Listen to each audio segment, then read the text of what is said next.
겠습니다. 우리 한 목소리를 같이 읽어보도록 하겠습니다. 시작.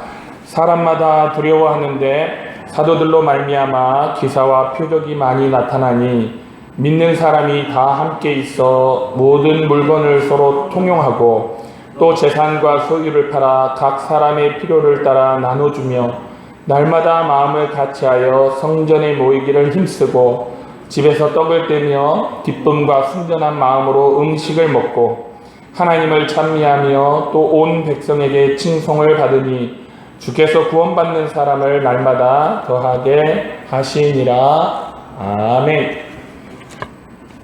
오늘 방금 읽은 이 본문 말씀을 가지고 성도의 기쁨이라는 제목으로 함께 말씀을 나누고자 합니다. 목소리를 잘 관리하지 못해서 이렇게 희한한 목소리가 나오게 됨을 양해 부탁드립니다. 우리가 계속해서 초대교회의 특징을 살펴보고 있는데요. 오늘은 그 또 하나의 특징으로서 기쁨이라고 하는 내용을 한번 살펴보고자 합니다. 초대교회는 기쁨이 있었어요, 여러분. 신앙생활에 기쁨이 있었다는 말이죠. 우리가 한번 생각해 보면 교회에 사람들이 막 모여 있는데요. 그때 막 1000명이 넘었잖아요. 주께서 베드로의 설교를 듣고 하루에 3000명이 막 회개하고 교회로 모여들고 그랬지 않습니까? 그러니까 상당히 많은 사람들이 교회에 모여 있는데 그 안에 기쁨과 즐거움이 있는 거예요. 그리고 그 모습을 옆에 있던 사람들이 보았습니다. 여러분, 그런 모습을 보면 가보지 않겠어요? 저 사람들이 모여있는데 왜 저렇게 즐겁지? 그러면 당연히 거기 한번 가보지 않겠어요? 무슨 일일까? 저 사람들은 뭐가 저렇게 즐겁지? 생각해보면 초대교회에 즐거울 일이 없었어요. 그 시대에는. 생각해보세요. 먹는 게 없어가지고 예수님이 오병이어로 배불리 먹여주니까 사람들이 예수님 따라서 갈릴리 호수를 밤새 내내 걸어갈 만큼 먹는 것도 부족했잖아요. 병자도 많았고 귀신 들린 사람도 많았잖아요. 말하자면 정말 힘든 세상이었는데 한 무리의 사람들이 모여있는데 거기에 막 기쁨과 즐거움이 있다면 여러분 사람들이 거기 가보지 않겠어요? 저기는 도대체 딴 세상인가 보다 하고는 찾아가 보겠지요. 그래서 오늘 말씀해 보니까 그래서 주께서 구원받는 사람을 날마다 더하게 하시니라. 이 말씀이 결론적으로 나와 있는 거예요. 어릴 때 제 어릴 때 우리 아이들은 모르는데 제 어릴 때 여러분 동네에 약장수가 왔었어요. 울릉도에도 왔습니까? 장모님 약장수. 주로 약을 팔았는데요. 이약, 쥐약, 해충약 이걸 팔았어요. 이약, 쥐약 하면서 시장 어귀에 그런 약장수가 왔어요. 그러면 우리가 지나가다가 그걸 보려고 하거든요. 왜 보냐면 약만 파는 게 아니에요. 거기서 차력쇼도 하고 막 무거운 돌도 들고요. 돌도 막 맨손으로 깨뜨리고 또 불쇼도 했어요. 막 불도 입에서 확 내뿜는 불쇼도 하고 그러니까 여러분 우리 어릴 때 재밌는 일이 뭐가 있겠어요. 맛있는 과자가 어디 있겠어요. 그래서 누룽지에 설탕 넣어서 먹었던 시대 아닙니까? 저도 좋아했거든요. 누룽지에 설탕. 그러니 재미없는 시대에 이 약장수가 왔으니 얼마나 재밌어요. 그래서 우리 어린이들이 가서 보면 꼭 약장수가 그래요. 애들은 가라 그래. 애들은 가라. 그때 갑니까? 거기가 재밌는데 더 많이 모여들어가지고 그 약 파는 거 그거 구경을 했던 게 기억이 납니다. 여러분 지금도 마찬가지예요. 여러분 세상이 아무리 발달했어도요. 지금도 재미있는 곳에 가보세요. 사람이 모였어요. 교회가 항상 고민입니다. 어떻게 하면 사람들이 많이 모일까? 어떻게 하면 사람들을 더 많이 전도해서 이 교회를 채워볼까? 교회가 고민이에요. 그런데 오늘 초대교회가 우리에게 답을 주는 게 있어요. 교회가 재미있고 그곳에 기쁨이 있고 즐거움이 있으면요. 애들은 가라 해도 온다니까요. 여러분 가세요. 여기 자리가 없으니까 좀 가세요 해도요. 안 가요. 모이죠. 그래서 우리가 고민을 좀 바꿔야 합니다. 어떻게 하면 우리의 교회들, 우리들의 교회가 재미있는 교회, 즐거운 교회가 될까? 다시 말하면 어떻게 하면 우리 성도들의 신앙생활이 기쁘고 행복할 수 있을까? 여러분 그렇게만 된다면요, 사람들이 그냥 지나가다가도 야, 한번 가봐야겠다 하고는 들어와 보는 것이 교회가 될 거예요. 들어오면 잡히는 거죠, 이게. 들어오면 복음을 듣는 거예요. 도시의 사거리에 나가보면요, 어떤 이단들이 전도를 하는 게 있어요. 보면 여러분도 많이 봤죠. 이렇게 가판대를 세워놓고 책자로 전도를 하는데, 그 책자가 하는 말이 뭐 행복한 생활, 뭐 행복한 생활에 관한 어떤 그런 전도 책자예요. 안식교죠, 안식교. 몰몬교나, 그렇죠. 행복한 삶에 관한 거예요. 그런데 그런 모습을 이렇게 그 사람들 보면요, 때학볕에도 어린 아이들을 데리고 와가지고 그 신호등에서 서가지고 전도지를 한다고 그러는데 그 사람들 모습이 행복해 보이던가. 저는 몇 번을 봤는데 안 행복해 보여. 그리고 그 사람들 보는 순간 어떤 생각이 드냐면, 아, 저 종교를 가면 나도 언젠가는 내 아이와 같이 이 때학볕에 그걸 나눠야 되나 보다, 그 생각이 가장 먼저 들잖아요. 사람들이 갈까요? 코로나19 때 어떤 교회는 서울의 큰 광장에 나가서 데모하고 집회를 했습니다. 텔레비전에 방송되는 모습을 보니까 상당히 전투적이고 굉장히 전투적이더라고요. 그리고 사람들이 상당히 거칠었어요. 근데 여러분 알잖아요. 사람들은 그런 것만 봐요. 사람들의 눈에는 그런 것만 들어옵니다. 무슨 생각을 했을까요? 교회 다니면 다 저런가? 우리 아이들은 절대 저런 교회 못 다니게 해야지. 아니, 우리 아이들은 교회 못 다니게 해야지. 아, 우리 부모는, 내 남편은, 내 아내는 교회 못 다니게 할 거야. 여러분, 우리들의 삶은요, 예수 그리스도를 비추는 거울과 같아요. 사람들이 제일 먼저 우리 모습을 보고 또 우리의 삶을 보고, 아, 저 사람을 보니까 하나님이 어떤 분이겠구나. 아, 저 사람을 보니까 예수님이 어떤 분이겠구나. 아, 저 사람을 보니까 교회는 어떤 곳이겠구나 하는 인식들이 사람들에게 형성이 되는 거예요. 우리의 모습이 중요한 거예요. 우리의 모습이. 세상에서 살아가고 있는 우리 한 사람 한 사람의 모습이 다른 사람들의 눈에 다 읽히고 보일 때, 아, 나도 저 사람처럼 예수를 믿어봐야겠다, 교회를 가봐야겠다, 그런 마음을 줄 수 있어야 되지 않겠습니까? 인생을 어느 정도 살다 보면 고민이 무엇인가요, 여러분? 어느 드라마의 대사가 그거예요. 야, 뭐가 고민이야, 너는. 이렇게 잘 살면서 애들 다 컸겠다, 남편 좋은 직장 다니겠다, 야, 너 이렇게 잘 사는데 도대체 넌 뭐가 고민이니? 라고 물어보면 상대가 뭐라고 대답하죠? 사는 게 재미가 없어. 이게 드라마마다 나오는 대사예요. 인생을 어느 정도 살다 보면 사람들의 고민이 그러죠. 사는 게 별로 재미가 없다. 맛있는 거 먹어도 재미가 없고, 재밌는 걸 봐도 재미가 없고. 그때 많이 사람들의 입에서, 야, 그래? 사는 게 재미가 없어? 그럼 교회 한번 가봐. 내가 어느 교회를 갔는데 그 교회 다니는 사람들은, 야, 그 표정만 봐도 행복해 보이더라. 평안해 보이더라. 그 교회에 뭔가가 있어. 그 교회를 한번 가봐. 여러분, 이런 얘기가 우리들 사람들 사이에서 입에 오르내린다면요, 교회가 되지 않겠습니까? 이 시대 사람들이요, 사실 재미와 즐거움을 찾아서 얼마나 헤매고 있는지 모르겠어요. 사슴이 시냇물을 찾자 갈급함 같이 세상 사람들은요, 여러분, 즐거움을 찾아서 갈급해요. 우리는 하나님을 찾아서 갈급하지만 세상 사람들은 즐거움을 찾아서 갈급하다는 거예요. 물론 우리가 오해하지 말아야 할 것은, 여러분, 세상의 기쁨과 교회의 기쁨은 다릅니다. 교회를 재밌게 하려고 제가 요 앞에서요, 뭐 개그 콘서트를 할 수는 없잖아요. 여기서 개그 콘서트를 할 수는 없잖아요. 교회는 그렇게 어떤 인위적으로, 인공적으로 재미를 만들어내는 곳이 교회가 아닙니다.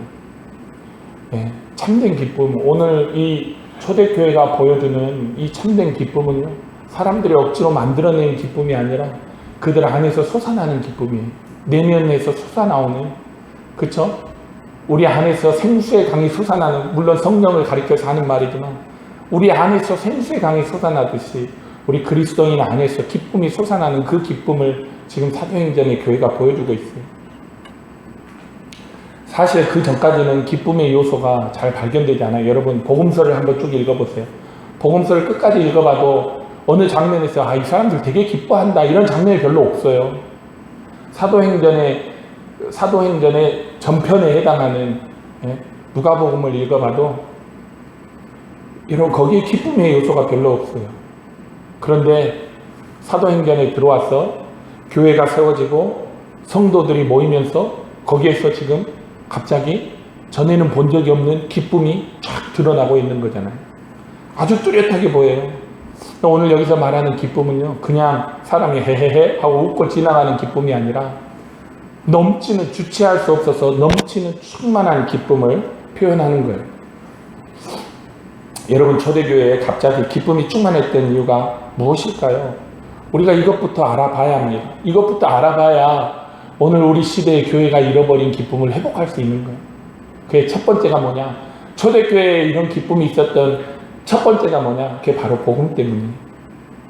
복음 때문이에요. 예수님의 탄생을 알리는 천사가 뭐라고 말했죠? 누가복음 2장에 보면 천사가 이르되 무서워 말라. 보라, 내가 온 백성에게 미칠 큰 기쁨의 좋은 소식을 너희에게 전하노라 그랬어요. 여러분, 복음은 모든 인간에게 충만한 기쁨을 가져다주는 아주 좋은 소식입니다. 그래서 그리스도인의 기쁨의 토대가 뭐냐? 그게 바로 복음이에요. 환난 중에도 기뻐할 수 있는 것이 복음 때문이고, 고난과 역경 중에도 즐거워할 수 있는 것은 복음 때문입니다. 그래서 로마서 5장 3절에 이런 말씀이 있어요. 우리가 환난 중에도 즐거워하나니 환난은 인내를, 인내는 연단을, 연단은 소망을 이루는 줄 아니로다. 환난 중에도 기뻐한다고 그랬어요. 왜 그 사람들이 환난 중에도 기뻐하나요? 복음이 있기 때문이죠. 초대교회는 바로 이 복음 때문에 기쁨이 충만했습니다. 병 중에서도 기뻐할 수 있고, 배고픈 가난 속에서도 기뻐할 수 있고, 또 인생의 여러 가지 크고 작은 실패와 좌절 속에서도 즐거워할 수 있는 것은 복음 때문이었어요. 여러분, 참된 복음 안에서 이 기쁨의 샘은 절대 마르지 않습니다. 마르지 않아요. 진짜 참된 복음을 우리가 가지고 있다면요, 그 복음에서 계속 기쁨이 퐁퐁퐁퐁 솟아나요. 여러분, 샘물 아세요? 샘물? 제가 어렸을 때 앞집에 샘집이라고 하는 할아버지 할머니가 사시는 집이 있었는데, 샘물이 있어서 샘집이라고 불러요. 거기 가면 마당에 화단이 있고 샘이 있었는데요, 한창 물이 많을 때는 그 안에를 들여다보잖아요. 그럼 그 안에서 퐁퐁퐁퐁 하면서 물이 솟아올라요. 우리가 진짜 제대로 된 복음을 우리가 알고 있고 그 복음 안에 거하고 있고 그 복음을 믿고 있다면 우리 안에서 이 기쁨이 이 샘처럼 퐁퐁퐁퐁 솟아나오는 거예요. 오늘날 교회 안에 기쁨이 사라지는 이유 중에 하나가 복음이 약하기 때문이에요. 제가 어제 현대종교 탁지원 이 소장의 강의를 들었거든요. 제가 지금 온라인으로 수업을 하는데 그 강의 중에 이런 말이 있어요. 이단 사이비에 넘어가는 대부분의 사람이 교회 다니는 사람이다. 왜 넘어갈까요? 여러분, 교회에 다니는 사람이, 예수 믿는 사람이 이단 사이비에 왜 넘어가는지 아세요? 복음을 모르기 때문이에요. 교회를 다니는데 복음을 몰라요. 복음을 모르니까 복음만 모르면 괜찮은데 복음을 모르면 신앙생활에 기쁨이 없어요. 감격이 없는 거죠. 그때 이단이 다가와서 이단이 하는 거 딱 한 가지예요. 뭐냐? 인위적으로 감격과 기쁨을 딱 주는 거예요. 그 사람에게. 어제 이제 현대 종교라 하면 탁지 1, 탁지 1 이런 사람들은요, 이런 분들은 우리나라 최고의 이단 연구소의 소장들이에요. 이분들이 연구를 하고 이렇게 방송에 한 결과가 뭐냐면, 신천지가 교회에 잠복하는 기간이, 물론 우리 같은 모두가 다 하는 교회는 그럴 수가 없겠죠. 가능도 해요. 근데 보통 웬만한 교회 신천지가 잠복하는 기간은 짧게는 3년, 길게는 10년이에요. 3년 동안 자기를 숨기고 교회를 다녀요. 왜냐? 신천지에서는 나를 얻기 위해서 거짓말하는 것은 죄가 아니다라고 얘기를 합니다. 그래서 마음껏 거짓말해요. 그래서 자기의 모습을 숨기고 짧게는 3년, 길게는 10년 동안 교회에 잠복하는데 이 잠복기에 뭐 하는 줄 아세요? 그 사람들이 무엇 필요하는지를 분석하고 맞춤형 전략을 짭니다. 맞춤형 전략을. 예를 들면 부모님이 없어서 외로운 사람에게는요, 이렇게 찾아가는 거예요. 아무개 집사, 어머니 돌아가신 후에 많이 힘들지? 좋은 권사님이 한 분 계시는데 어머니 같이 생각하고 한번 잘 만나봐. 네. 그리고 만나면 정말 엄마처럼 돼. 친엄마처럼 김치랑 가지고요. 수시로 와서 같이 말벗이 되어주고요. 장에도 같이 가고요. 같이 음식도 먹으러 다니고 진짜 친엄마 같이 해주는 거예요. 진짜로 친엄마보다 더 잘해준대요. 그러면 어떻게 되겠어요? 거기에 감동받겠지요. 그래서 교회를 떠나서 이단에 빠지는 거예요. 제가 낚시에 전혀 관심이 없는데 울릉도에 와서 우리 아들이 낚시를 좋아하다 보니까 여러분 물고기 잡을 때 뭐가 좋아야 돼요? 미끼가 좋아야 돼요. 미끼가 좋아야 되잖아요. 이단들이 주는 기쁨과 감동은요, 미끼예요.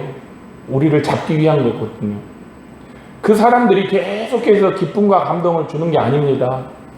잡은 물고기한테요, 어떤 바보가 물고기 잡았는데 물고기한테 계속 미끼 먹여주고 하는 그런 사람이 어디 있어요? 한번 잡으면 그걸 끝이죠. 그쵸? 이단에 세뇌되면 이단이 이게 됐다, 이제 이 사람 됐다 그러면 그때부터는 기쁨과 감동을 주는 게 아니에요. 개그우먼 이성미 아시죠? 개그우먼 이성미 아시잖아요. 키 딱딱마간 그 이성미가 워낙 이 연예계에서 신실한 그리스도인으로 유명해요. 진짜 믿음의 사람이에요. 그런데 어느 날 후배가 이렇게 인사를 하더라는 거예요. 언니, 저도 교회 다녀요. 교회 너무 좋아요. 그래서 들어갔더니 이단인 거예요. 그래서 그거 이단이다 그러니까 안 믿잖아요. 그래서 목사님한테 데려간 거예요. 목사님 얘기 좀 해주세요. 얘 이단에 빠진 것 같아요. 그래서 목사님이 막 얘기를 했는데 뭐예요? 안 들어요. 언니, 이단 아닌 것 같은데 나한테 너무 잘해줘. 그 사람들 그런 사람 아닌 것 같아. 그래서 이성미 씨가 생각나서 그래? 그러면 너 있잖아. 전화를 걸어갖고 이제 그 교회 못 다니게 됐어요. 한 번만 해봐. 네가 그 얘기를 했을 때 그 사람이 그러세요 자매님, 더 좋은 교회 가서 좋은 신앙생활 하기를 기도할게요 하면 진짜 교회고, 니한테 쌍욕을 하면 그 이단이다 그런 거예요. 진짜 해봤대요. 진짜 해봤더니 나중에 언니 내가 태어나서 그런 쌍욕을 처음 들어봐. 이단이죠. 네, 간증해서 그렇게 얘기하는 거예요. 이단들이 연예인들을 어떻게 포섭하는지 아세요? 네, 교회에서 행사를 한다고 하면서 섭외를 하는 거예요. 행사 섭외. 행사 섭외를 할 때 이성미 씨가 그러더라고요. 연예인들이 거기를 가면 그 연예인의 노래를 다 외우게 하는 거예요. 교인들한테. 그래서 앞에 공연할 때 떼창을 하는 거예요. 다 성도들이 부르는 거예요. 그러면 가수가 너무 거기에 감동을 받는 거예요. 그래서 공연이 끝나고 나면 주기로 한 돈이 100만 원인데 500만 원 준대요. 이거 너무 많아요. 그러면 이렇게 훌륭한 공연을 보여주셨는데 이 돈도 너무 작아요. 미안합니다 하면서 500만 원 준대요. 감동의 연속이죠. 한 번 더 부른대요. 똑같이 한대요. 그때도 다 노래 따라 부르고 5배를 더 준대요. 그러고 나서 뭐라 하냐면 우리 이사장님이 또는 우리 소장님이 한번 뵙고 싶어 해요. 한번 자리를 만들어 볼까요? 이렇게 해서 연예인들을 딱 빼는 거예요. 이단들이. 네, 빠져나올 수 없는 거죠. 개인 맞춤형 포교 활동을 합니다. 이단들이요. 누가 넘어가는가? 특히 교인들 가운데서 누가 넘어가는가? 복음이 주는 기쁨이 없는 사람. 그리고 교회를 오래 다녀도 복음을 모르는 사람. 종교적인 신앙생활, 그죠? 메마른 신앙생활을 하는 사람은요 100% 넘어가는 거예요. 맞춤형이라니까요. 맞춤형이기 때문에 100% 넘어가는 거예요. 왜? 거기에 가면 감동이 있고 거기에 가면 기쁨이 있고 울고 웃고 행복하고 즐거운 게 다 있는 거예요. 그렇게 맞추어서 해주니까. 그 미끼인 줄 모르고 넘어가는 거죠. 지금 시대가 우리 모두가 핸드폰을 갖고 있잖아요. 핸드폰을 갖고 있기 때문에 내 내가 옆에다 지키고 있어도 안심할 수 없는 세상이라고 하는 거죠. 이단들이 코로나19로 엄청 성장했습니다. 유튜브를 아예 이단들이 장악했어요, 여러분. 제가 예전에 한번 유튜브에 기독교 영화라고 한번 쳤었거든요. 기독교 영화. 그러니까 아니 왜 기독교 영화가 이렇게 많이 나왔지? 여러분 그거 다 이단들이 만든 영화예요. 어마어마한 돈을 투자해서 기독교 영화를 다 만들어놔서 엄청 많습니다. 다 이단들이 만든 거예요. 제가 얼마 전에 핵소고지라는 영화를 한번 봐야겠다. 그 2차 대전의 실화를 하는데 저는 이 실화를 중심으로 하는 영화를 되게 좋아하거든요. 그걸 보려고 했더니 알고 보니까 핵소고지라는 영화가 뭐냐면 2차 대전 중에 한 사람이 자기 종교적 신념 때문에 총을 들지 않고 전쟁에 나가서 맨손으로 무기 없이 사람을 구했다는 얘기거든요. 그래서 야, 한번 봐봐야겠다 했는데 그게 안식교의 그 주인공이 안식교인 거예요. 이단인 거죠. 그 이단에 대한 믿음 때문에 총을 들지 않고 했던 거죠. 그래서 안식교에서 그 핵소고지라는 영화는요, 교과서 같은 영화라는 거예요. 근데 그 영화가 지금 엄청 유명한 영화예요. 네. 기독교 브이로그 한번 쳐보세요. 치지 마세요, 여러분. 유튜브에 기독교 브이로그 막 치면 전부 다 이단이 나와요. 싹 이단. 설교 이단. 네. 교회에 관련된 뭔가 치면 다 이단이 나와요. 왜냐? 코로나19 때 우리 정통 기독교단보다 더 인터넷에서 활발하게 활동했던 게 이단들이기 때문에. 예수님께서 제자들을 보내실 때 이렇게 말씀하셨어요. 보라 내가 너희를 보내니 양을 이리 가운데 보낸것 같도다. 그러므로 너희는 뱀같이 지혜롭고 비둘기같이 순결하라. 이 세상에는 이리가 득실을 합니다, 여러분. 우리가 지금 그 안에 살고 있어요. 학교에도 우리 아이가 학교 다니니까 걱정해요. 학교에도 이단이 있어요. 군대에도 이단이 있어요. 지금 군대들마다 이단으로 비상해요. 이단이 들어와가지고요, 군종 목사들을 다 고소해요. 그러니까 군종 목사들이 전부 다 고소당해 있는 상황이에요, 지금. 이단들이. 심지어, 연무대죠. 그러니까 신병교육대, 신병훈련소, 우리나라에서 제일 큰 신병훈련소에는요, 안식교 예배를 토요일날 따로 드려요. 어떻게 그게 가능하냐? 지금 우리나라 군대에는 정통교단만 들어갈 수 있는데 어떻게 안식교 그게 들어갈 수 있냐? 네. 안식교 청년들이 군대 안 간다 하잖아요. 그러니까 국가에서 딜을 한 거예요. 그래서 안식교가 세상에 토요일 날은 안식교는 토요일 날 자기들 종교 활동을 하게 해놓는 거예요. 학교에도 직장에도 가정에도 군대에도 심지어 교회에도 많아요. 이 세상 어딜 가나 똑같죠. 뱀같이 지혜롭고 비둘기같이 순결한 교회와 성도들이 되시길 바랍니다. 어떻게 우리가 뱀같이 지혜롭고 어떻게 우리가 비둘기같이 순결할 수 있을까? 그건 오늘 답이 있는 거예요. 순전한 복음으로, 진짜 백이 복음으로 여러분 우리가 딱 그 복음에 뿌리를 꽉 내리고 흔들리지 않고 그 복음에 분명해야 되는 거죠. 여러분 복음으로 인한 기쁨이 없으세요? 예수 믿는 사람의 그 기본적인 삶의 그 형편이 기쁨이 없다면 그 위기입니다. 내가 예수 믿는데 내 삶에 기쁨이 없어. 내가 예수 믿는데 내 삶이 즐겁지 않아. 그 위기예요. 신앙생활의 위기입니다. 어찌 보면 구원의 위기이기도 해요. 어떻게 해야 할까요? 여러분 내가 예수를 오래 믿었는데 내가 교회를 다니는데 내가 목사인데 내가 사모인데 내가 집사인데 내가 어떤데 내게 기쁨이 없어요. 그럼 어떻게 해야 될까요? 그때는요 가던 길을 멈춰야 돼요. 가던 길을 딱 멈춰서 그 자리에 서서 생각해 봐야 됩니다. 나는 왜 교회 다니는가? 나는 왜 예수님을 믿는가? 예수님께서 나를 위해 어떤 일을 하셨지? 그 일로 내 삶에 어떤 변화가 일어났는가? 나는 다른 사람이 보기 때문이 아니라 진짜로 나는 예수님을 믿고 나는 진짜로 예수님께 예배, 하나님께 예배 드리고 싶어서 교회에 오고, 나는 진짜 예수님을 사랑하는가? 나에게 영생을 주셨다는데 그 사실이 나는 믿어지는가? 나에게 천국에 대한 소망이 있는가? 내가 만일 오늘 죽어도 천국에 갈 수 있다고 하는 확신이 있는가? 하나님께서 이 세상을 마지막 날에 심판한다고 하는데 나는 그 심판을 생각하면 내 마음에 평안이 있는가? 예수님이 계시기 때문에 나는 아무것도 두려워할 것이 없다 하는 믿음이 있는가? 그리고 내가 죄인이라는 사실이 확실한가 나에게? 내가 죄인이라는 사실을 내가 인정하고 믿고 있는가? 그리고 그 죄를 해결할 방법은 예수님을 믿는 것밖에 없다는 사실을 내가 믿고, 그래서 나는 예수님 앞에 나아가서 회개하는가? 지금 우리는 인생을 달려가고 있어요, 여러분. 제가 여행을 많이 다녀요. 목사이기 때문에 한 주간 내내 바쁘다가 월요일이 되면, 울릉도에 들어오기 전에는 월요일만 되면 아이를 데리고 전국 각지를 당일치기라도 여행을 했어요. 근데 제가 나중에 깨달은 거예요.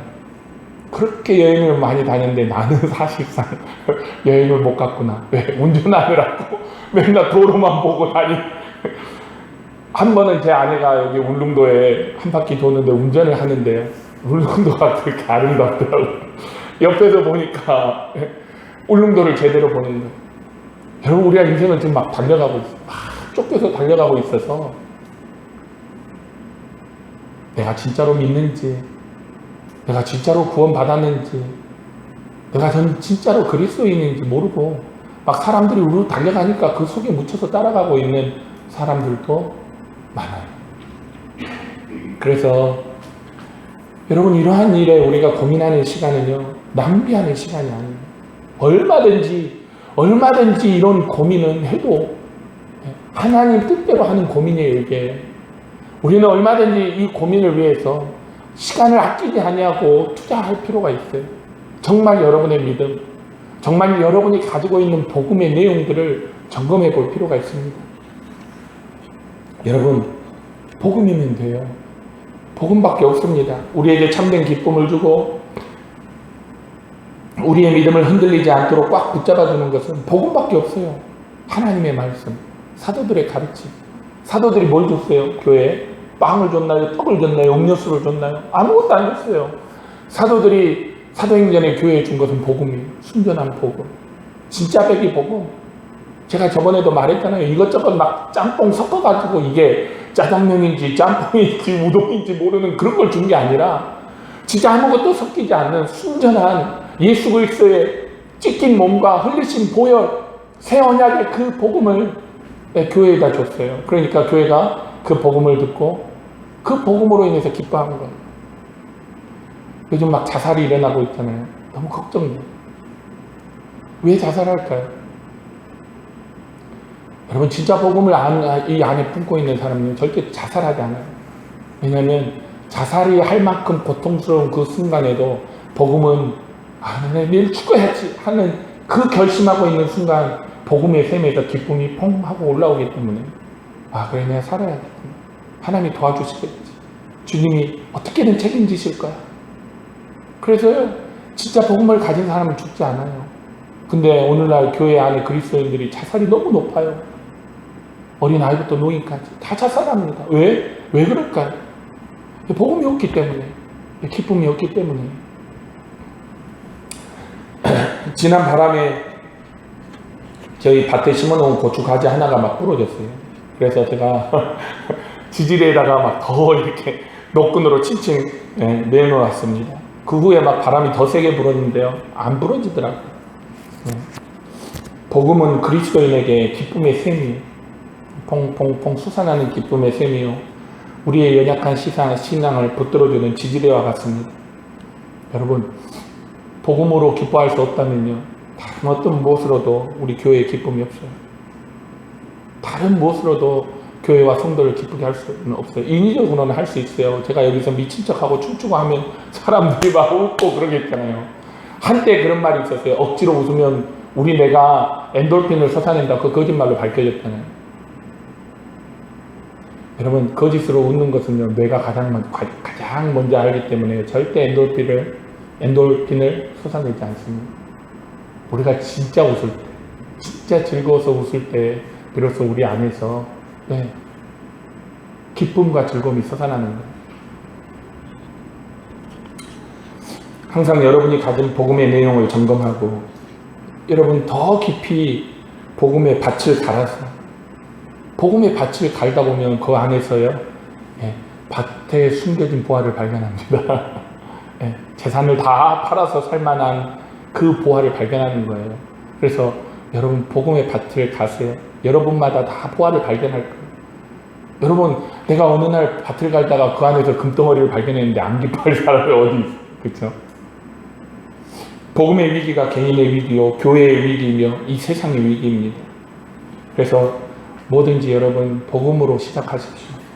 복음에서 출발하십시오. 여러분 모든 문제 해결의 그 첫 실마리를 복음에서 시작하십시오. 참된 삶의 참된 기쁨은요 복음에 있습니다. 복음의 밭을 경작하고 여러분이 복음을 알기 위해서, 복음을 이해하기 위해서, 또 그 복음의 깊이에 더 깊이 들어가기 위해서 땀 흘릴 때 여러분의 삶에 세상이 줄 수 없는 진짜 기쁨이 충만해서 누가 봐도 아, 저 사람은 행복하구나 하는 그 삶을 살아가는 교회와 성도들이 될 줄로 믿습니다. 기도하겠습니다. 하나님 아버지 감사합니다. 교회는 많고 설교도 홍수와 같이 쏟아지는데 그 어느 때보다도 복음을 모르는 사람들이 점점 많아지고 있습니다. 하나님, 그 복음을 모르기 때문에 신앙생활이 종교생활이 되고 종교생활이 경직되고 딱딱해서 그렇게 딱딱해진 교회와 딱딱해진 신앙은 누구도 들어오고 싶지 않는 그런 삭막한 곳으로 변해버린 것이 오늘 이 시대 교회의 현실입니다. 하나님, 우리 성도들과 우리 교회들을 하나님 기억하여 주셔서 그들이 정말 복음의 보화를 발견하게 하시고 그 안에서 정말 우리 안에서 영원토록 샘솟는 기쁨의 샘을 발견할 수 있는 우리 귀한 교회와 성도들이 다 될 수 있도록 주님 축복하시고 인도하여 주시옵소서. 감사드리며 예수님의 이름으로 기도드립니다. 아멘.